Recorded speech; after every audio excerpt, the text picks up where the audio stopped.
Assalamualaikum warahmatullahi wabarakatuh. Perkenalkan, nama saya Nuraini, Stambuk P101 18246. Di sini saya akan menjelaskan materi saya, yaitu tentang penyakit tropis demam berdarah dengue atau biasa disebut dengan DBD. Langsung saja, yang pertama itu ada pengertian DBD. Nah, penyakit DBD ini pertama kali ditemukan di Manila, Filipina pada tahun 1953 dan selanjutnya menyebar ke berbagai negara.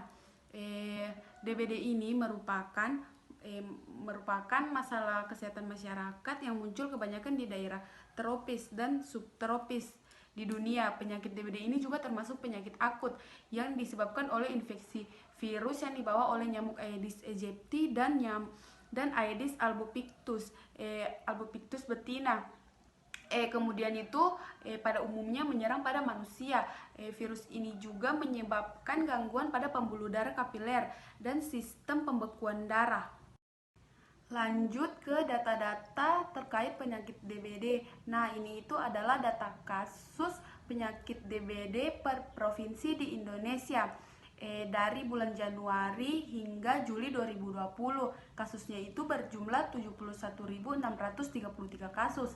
Dari 10 provinsi yang melaporkan, jumlah kasus terbanyak itu ada di Jawa Barat, yaitu berjumlah 10.772 kasus.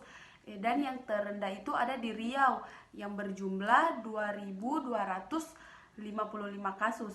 Tetapi jumlah kasus DBD pada tahun ini itu masih rendah jika dibandingkan dengan tahun 2019. Tahun ini jumlah kasusnya itu pada bulan Januari hingga Juli itu berjumlah 71.633 kasus. Sedangkan pada tahun 2019 itu jumlah kasusnya lebih tinggi, yaitu berjumlah 112.954 kasus. Lanjut ke riwayat alamiah penyakit DBD. Di riwayat alamiah penyakit ini ada 3 tahap. Yang pertama itu tahap prapatogenesis, di mana pada tahap ini host sudah terpapar virus, tetapi host masih dalam keadaan normal. Selanjutnya ada tahap patogenesis, di mana pada tahap ini terjadi lagi tiga tahap. Yang pertama itu inkubasi. Penyakit DBD masa inkubasinya itu mulai dari hari pertama hingga hari keempat.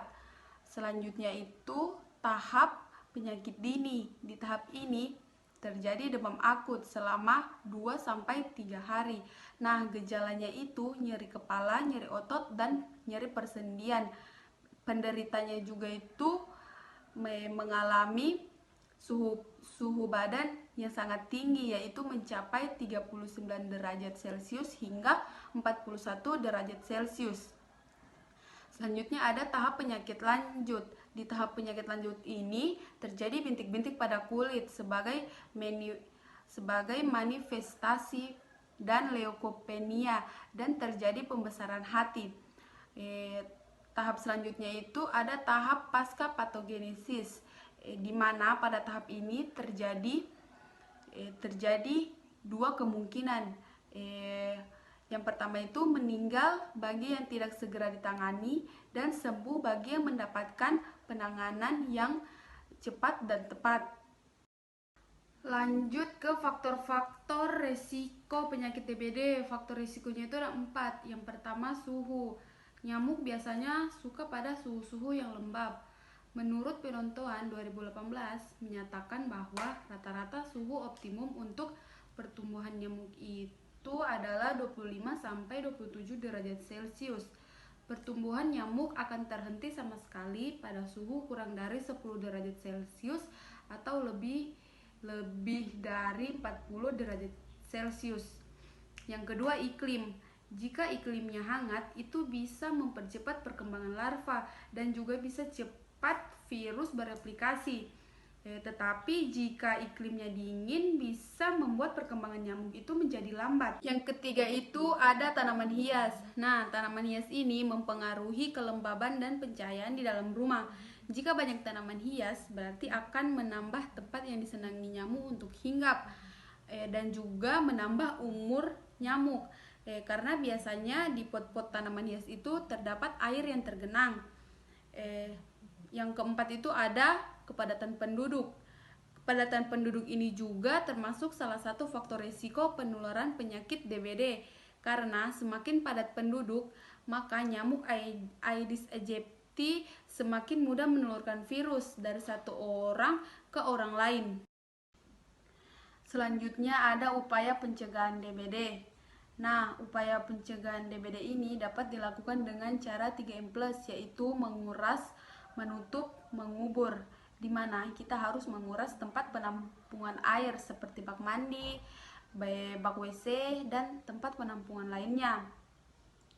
Pengurasan ini harus dilakukan secara teratur, minimal seminggu sekali, dan untuk dinding penampungan air ini harus digosok agar lebih bersih. Selanjutnya itu kita harus menutup tempat penampungan air dengan rapat agar air yang disimpan itu tidak ada jentik-jentiknya.